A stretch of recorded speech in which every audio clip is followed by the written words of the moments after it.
Okay, I'm going to be giving my speech on OCD and the forms of OCD, the symptoms of OCD, and the treatments that are possible for a patient with OCD. There are many different types or forms of OCD, and these are broadened into checking, contamination, symmetry and ordering, and ruminations or intrusive thoughts. To elaborate on each of those, checking includes obsessively checking clocks, alarms, ovens, light switches, and it's also common that people have extreme anxiety about thinking they have a medical condition, such as schizophrenia, or in women pregnancy, they're paranoid about being pregnant. Contamination would be the fear of things that might be dirty and the constant need to clean or even feel like you have been treated like dirt. So this would include obsessively cleaning your house, your room, any area that you're in, such as a car, or if you feel like you've been treated like dirt, you would be trying to remove toxic people from your life. And this can be dangerous because sometimes you have a misconception about who is and is not toxic in your life. Symmetry and ordering is pretty broad and it's pretty common symptom of OCD. It's the need to have things lined up. So if somebody that has OCD is really stressed, they might want to just organize things, to have things in a specific order that makes them satisfied. Ruminations and intrusive thoughts is obsessing over a line of thought. It could be violent. This is when it gets dangerous to yourself or the people around you. The next topic I'm going to be speaking about is the symptoms of OCD. And there are many symptoms. This is just a few of them. The most common one would be worrying about yourself as well as other people. This is good in some cases, but most times the concern is excessive and it's just not necessary on the level that it's at.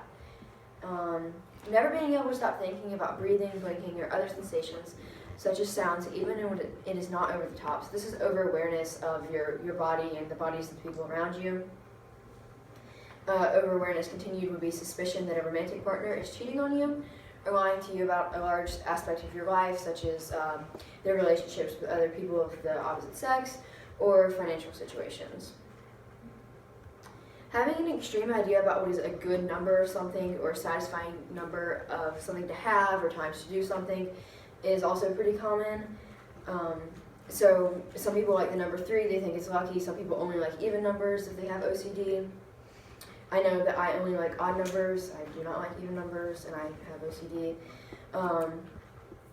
Another aspect would be the need to count everything when the number of something doesn't matter, and counting something that doesn't need to be counted more times.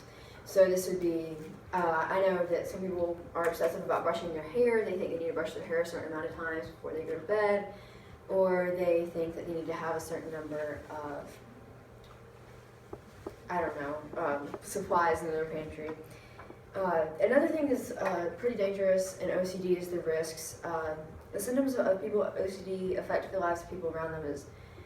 It's part of their daily lives and it's pretty significant. So this is taken into effect when people are dangerous to themselves, they have violent thoughts, violent obsessions, or they're just very difficult to live with, very difficult to be around. A lot of people say that if you live with somebody with OCD, you feel like you're walking on eggshells because it's hard to just not know what's going to trigger them or set them off into a tizzy or something.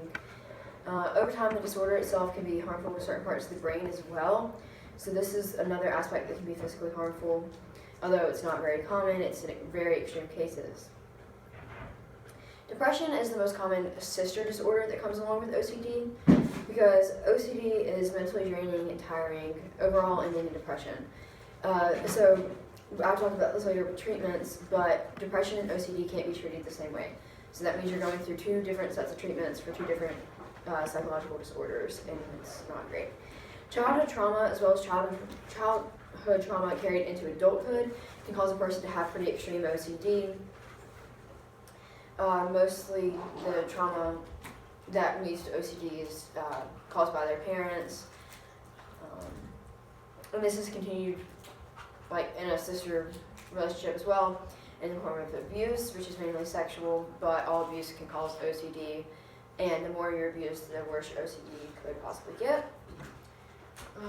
There are several other conditions that are typically associated with OCD, meaning that if you have OCD, you're more likely to have these other disorders than people without OCD. These would be body dysmorphia, which is most common in girls who experience childhood trauma, And I know a lot of people that have this, and they can't stop thinking about their bodies, and they're hyper aware of their bodies and the bodies around other people. That I mentioned that earlier. Then there's hoarding disorder. So people with kleptomania also have OCD pretty commonly because it includes the organization issues of OCD. They might not actually care about collecting these items. They might not care about collecting whatever it is that they have. They care about organizing what they have. And they just want to have something to organize and to satisfy them. Trichotillomania is pulling out your hair, and in some cases eating the hair that you pull out of your body. And that one I don't understand. Execration is pulling the skin off of your hands and feet and sometimes other parts of your body. I know that I do this, and carrying it on to how it affects people around you. This is a big stressor to my family and people that care about me. And then there's hypochondriasis, which is obsessively thinking that you have an illness that you would not actually have. So this is when people think they have schizophrenia when they really do not, and people thinking that they're pregnant when it's not even a possibility. This one's pretty rare, but it's pretty severe when people do have it. It's olfactory reference syndrome, which is constantly being aware of the body odor, whether it's your odor or the odor of another person. So people that have olfactory reference syndrome are not good candidates for locker rooms or big team events, that kind of thing.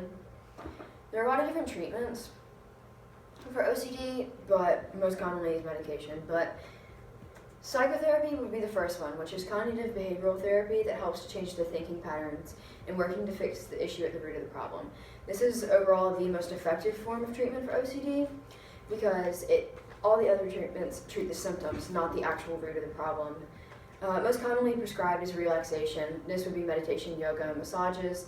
And this treats the symptoms, but once again, not the issues. Medications are pretty common, but if you have depression, they can't put you on OCD medication most often. Then there's neuromodulation. This is very rare that it's actually needed, but it changes the electric activity of certain parts of the brain. That would be it, but to show the way that OCD affects people's lives, I can elaborate a lot. There's a lot of stories that I have, but just overall, just if you know somebody with OCD, the best way to be around them is just to be careful, to know what they like, and if you know that something overstimulates them, then just slow your roll and try to be cooperative. All right, very good. Well done.